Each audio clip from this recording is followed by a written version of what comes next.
At what point, and I don't say this facetiously, and I don't say it trying to make light of the climate in our country, at what point is this no longer a story? And the reason that somebody's dissatisfied exactly. The reason I say that, especially in the NBA, we have Greg Popovich, who basically holds weekly let me go off on the president type press conferences. We certainly heard what LeBron James had to say. There have been a number of players, Steph Curry, KD, all of them, and I don't want to make it seem like the entire league feels that way, because I'm sure maybe some people that feel the opposite way. But if there was one league that we knew is in strong opposition to the White House, it's this one.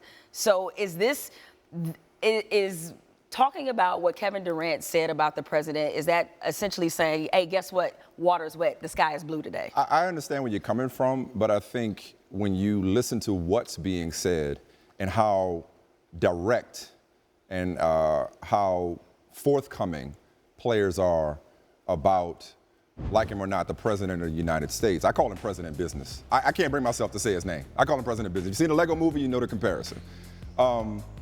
But he is the president, and oftentimes, especially politically and socially, we've talked about this, and we got a lot more to say about it in the show because a lot of people are talking about it.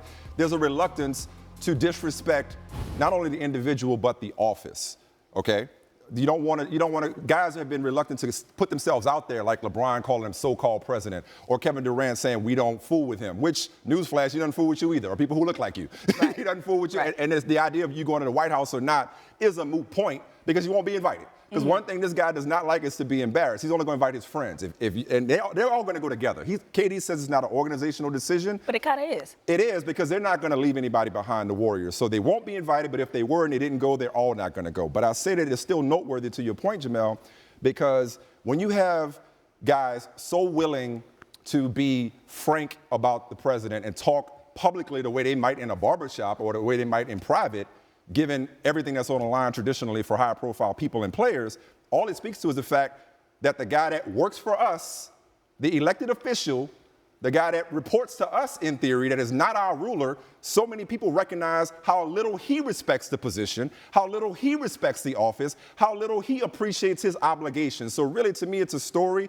because it's reflective of the times and the frustration and where we are as a country. When guys are saying stuff like that, knowing that the backlash that they may take from some circles, it just speaks to how bad things are in the highest office in the land.